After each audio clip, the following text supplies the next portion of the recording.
NEET exam paper లీకేజీతో మరణించిన విద్యార్థులకు GVMC Gandhi విగ్రహం దగ్గర నివాళులర్పించారు. కొవ్వొత్తులు వెలిగించి నివాళిలో పాల్గొన్నారు వైఎస్ఆర్సీపీ నేతలు. నల్ల చొక్కాలు, నల్ల కండువాలు ధరించి నిరసన తెలిపారు. కేంద్ర మంత్రి ధర్మేంద్ర ప్రధాన్ రాజీనామా చేసినట్టే ఏపీ విద్యాశాఖ మంత్రి నారా లోకేష్ రాజీనామా చేయాలని వైఎస్ఆర్సీపీ నేతలు డిమాండ్ చేశారు. మా కరెస్పాండెంట్ నాయుడు మరిన్ని వివరాలు లైవ్లో వివరిస్తారు. నాయుడు,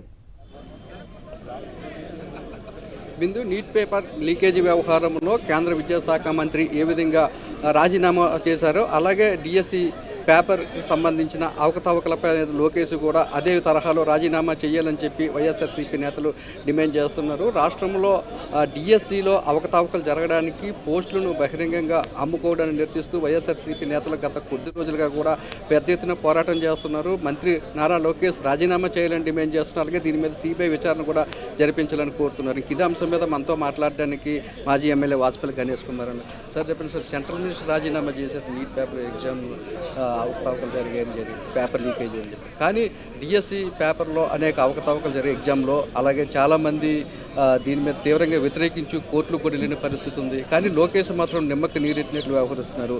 మీరేం డిమాండ్ చేస్తున్నారు?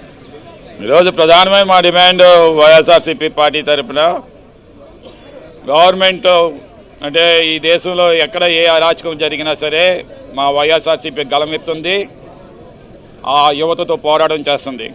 అదే నిరూపించడం కోసం చెప్పి ఈరోజు పెట్టాము. అదే మాదిరిగా ఏదైతే ధర్మేంద్ర ప్రధాన్ రాజీనామా చేయడం జరిగింది, ఇది పెద్ద విజయంగా భావిస్తున్నాం. యువత విజయం, బాబాసాహెబ్ అంబేద్కర్ విజయం. అదే మాదిరిగా నేను చెప్తాను ఏంటంటే, ఈరోజు ఆర్ఎస్ఎస్ రాజ్యాంగం కాదు, లేదంటే రెడ్ బుక్ రాజ్యాంగం కాదు ఇక్కడ నడిచేది, బాబాసాహెబ్ అంబేద్కర్ రాజ్యాంగం నడుస్తూ ఉంది. ఇదే ఈరోజు ఏంటంటే, Indian constitution is not an article for the government to restrain the people, it's an instrument for the people to restrain the government అని ఏదైతే బాబాసాహెబ్ అంబేద్కర్ రాశారో అదే రకంగా ఈరోజు యువత వాళ్ళ మెడలో వంచింది.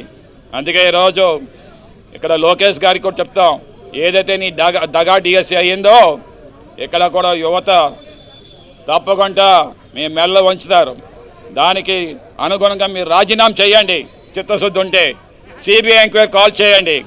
లేదనుకుంటే మా వైఎస్ఆర్సీపీ పార్టీ ఈరోజు ఏదైతే రకంగా ఈ విద్యార్థులు, ఈ జెన్జీ విద్యార్థులు కదం తొక్కారో అదే మాదిరిగా మా వైఎస్ఆర్సీపీ పార్టీ కూడా కదం తొక్కుతుందని చెప్పి తెలియజేస్తాం.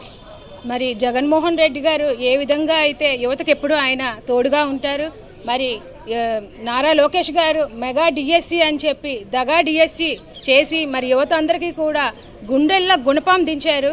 మరి ఈరోజు యువత కేంద్రాన్ని తల దిగేలాగా. మరిన్ని అప్డేట్స్ కోసం ఛానల్ ను సబ్స్క్రైబ్ చేయండి. నోటిఫికేషన్స్ కోసం బెల్ ఐకాన్ పై క్లిక్ చేయండి.